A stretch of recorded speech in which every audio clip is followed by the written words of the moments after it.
नमस्कार दोस्तों। ये वीडियो हमारे फर्स्ट वीडियो जो कि नॉक्चूरिया के कारणों पे था उसका कंटिन्यूएशन है।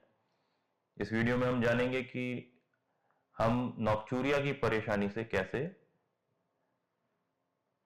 निपट सकते हैं, नॉक्चूरिया कैसे डायग्नोज कर सकते हैं, उसका कारण कैसे फाइंड आउट कर सकते हैं और किस तरीके से उसका ट्रीटमेंट कर सकते हैं। मैं डॉक्टर चिराग गुप्ता, यूरोलॉजिस्ट, जयपुर में प्रैक्टिस करता हूं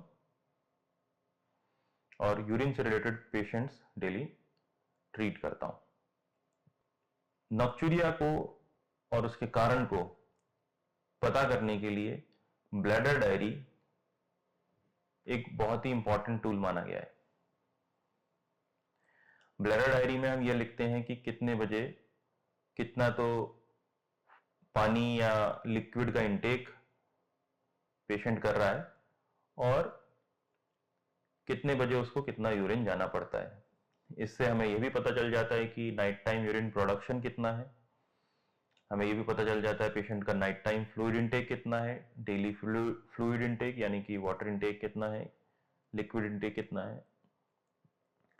और इसमें एक कॉलम यह भी रहता है कि कभी उसको एकदम अर्जेंट तो यूरिन जाना नहीं पड़ा या फिर उसको भाग के यूरिन तो नहीं जाना पड़ा और उसको यूरिन लीक तो नहीं हुआ। ये सारी चीजें पता करके हमें यह पता चलता है कि कहीं ब्लैडर ओवर एक्टिविटी की कंडीशन तो नहीं है। ब्लैडर डायरी आप खुद घर पे बना सकते हैं, उसका फॉर्मेट डॉक्टर से ले सकते हैं। 48 टू 72 आवर्स की ब्लैडर डायरी ज्यादातर इनफ रहती है और उसको आप डॉक्टर को जब बताएंगे तो आपको सारी चीजें, कारण और प्रॉब्लम समझ में आ जाएगी। इसके अलावा अल्ट्रासाउंड, जिसमें कि हमें पता चलता है कि ब्लैडर वॉल थिकनेस कितनी है, यूरिन करने से पहले यूरिन का वॉल्यूम कितना था ब्लैडर के अंदर, प्रोस्टेट का साइज कितना है, यूरिन करने के बाद यूरिन का वॉल्यूम ब्लैडर के अंदर कितना रह गया है। यूरिन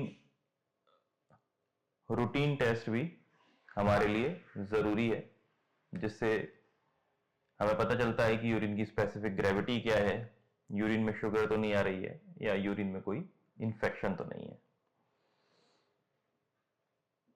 यूरोफ्लोमेट्री टेस्ट जरूरी है, जिसमें यूरिन का फ्लो पता चलता है, कहीं यूरिन बहुत ही मुश्किल से तो शरीर से बाहर नहीं निकल रहा या फिर उसको पुश करके तो बाहर नहीं निकालना पड़ रहा या फिर उसका फ्लो तो कम नहीं हो गया।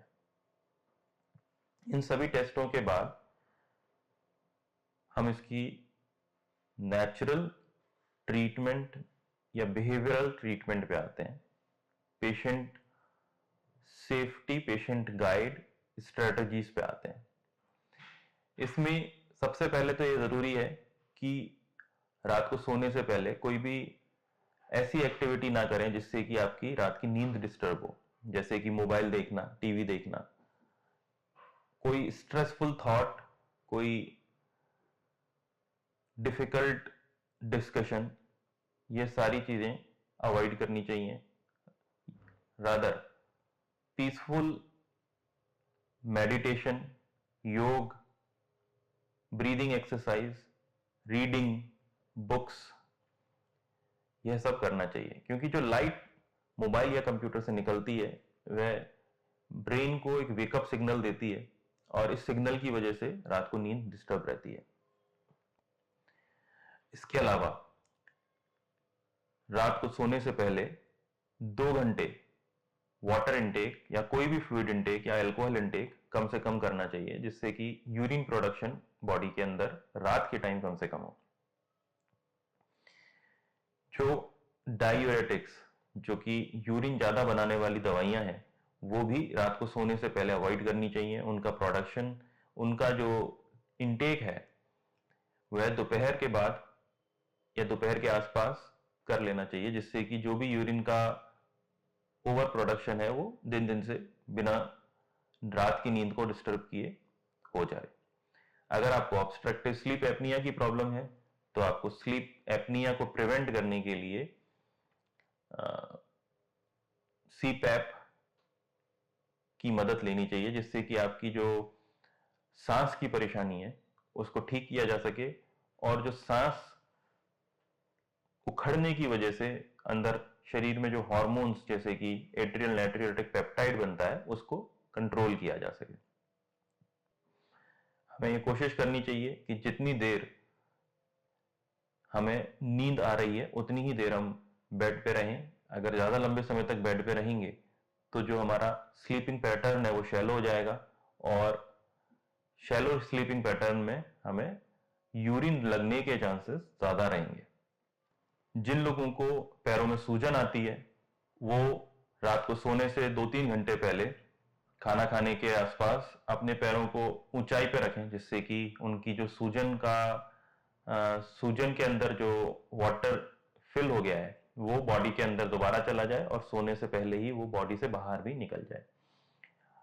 दोस्तों, होता क्या है कि जिन लोगों को पैरों में सूजन आती है वो रात को जब बेड पे जाते हैं तो जो उनका सूजन वाला पार्ट है वो एक्चुअल में थर्ड स्पेस वाटर होता है। वो वाटर जब बॉडी के अंदर दोबारा जाता है सोते टाइम तो उसमें फिर से यूरिन प्रोडक्शन बढ़ जाता है और रात को सोते टाइम यूरिन प्रोडक्शन ज्यादा होने की वजह से आपको बार बार यूरिन जाना पड़ता है। अगर ये सूजन को कंट्रोल हम पहले ही कर लेंगे, जैसे कि या तो कंप्रेशन स्टॉकिंग्स पहन लें या फिर पैरों को ऊंचाई पे रखें सोने से 2-4 घंटे पहले, तो जो यूरिन प्रोडक्शन ज्यादा होना है वो समय से हो जाएगा और रात को आपको बार बार उठना नहीं पड़ेगा, आप यूरिन करके ही सो जाएंगे। जिन मेल्स में, पुरुषों में प्रोस्टेट की प्रॉब्लम है वे अपनी प्रोस्टेट की दवाइयां लें जिससे कि उनका यूरिन प्रॉपरली हो पाए और रात को बार बार यूरिन नहीं जाना पड़े। जिन फीमेल्स में, यंग फीमेल्स में ओवर एक्टिव ब्लैडर है वो एंटी कोलिनर्जिक ड्रग्स लें जिससे कि उनकी ब्लैडर कैपेसिटी नॉर्मल रहे और रात को बार बार यूरिन उन्हें नहीं जाना पड़े। जिन फीमेल्स में, ओल्ड फीमेल्स में वेजाइनल ड्राइनेस हो गई है वे ईस्ट्रोजन क्रीम्स का यूज करें जिससे कि उनको वेजाइनल ड्राइनेस की वजह से रात को बार बार यूरिन नहीं जाना पड़े। तो दोस्तों, इस वीडियो में हमने जाना कि कितने सारे ट्रीटमेंट स्ट्रेटजीज हैं, ट्रीटमेंट मॉडलिटीज हैं, ट्रीट करने के तरीके हैं जिनसे कि हम अपनी रात की नींद को सुकून भरी कर सकते हैं। मैं आशा करता हूं कि अगर इस वीडियो से आपको कुछ जानकारी मिली हो तो आप इसको लाइक, शेयर और सब्सक्राइब जरूर कर देंगे ताकि जरूरतमंदों तक ये वीडियो पहुंच सके। धन्यवाद।